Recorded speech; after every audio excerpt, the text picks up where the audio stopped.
Now about consciousness and oneness. An often heard question is why we should develop our consciousness of being one, if we are one anyway.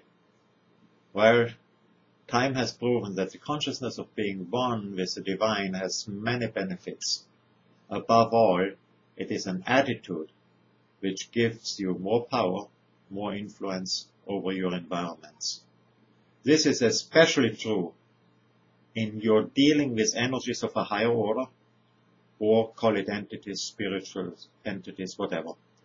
Oneness, or being in tune with the many aspects of life, such as all four planes, as taught in this course, this oneness can provide you with access to these energies on all their perceivable levels, and for this reason you can then control them.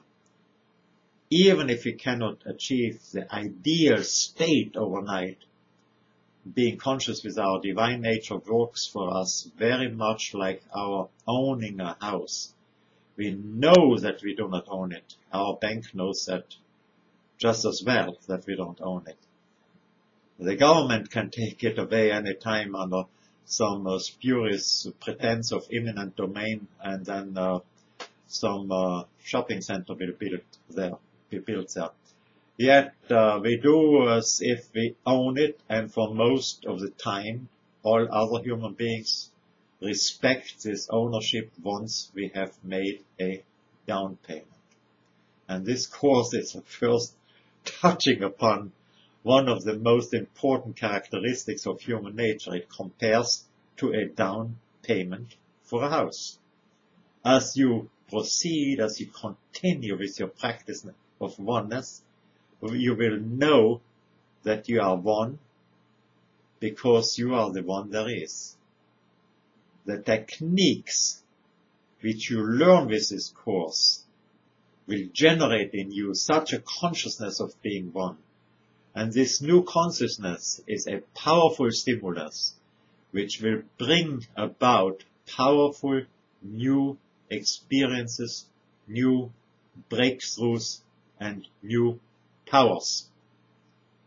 The techniques which are following in these lessons are a reflection of how you can see your world, of the many facets in which you can see your world.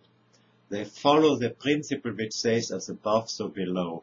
In other words, the structure of a human being reflects the structures of its, call it, divine principle.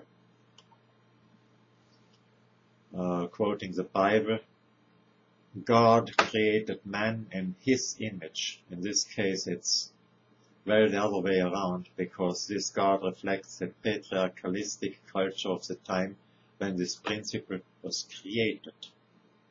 Religion typically adapts to the mechanisms of socioeconomic sexual repression in a society. One of the most important things is that on a most basic level, the divine principle expresses itself in the four elements or planes of existence. And oneness then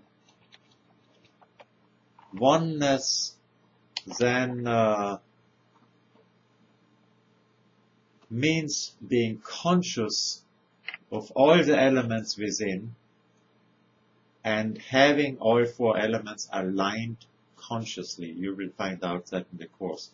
If you prefer to work with 5 elements, you can adjust to your specific views.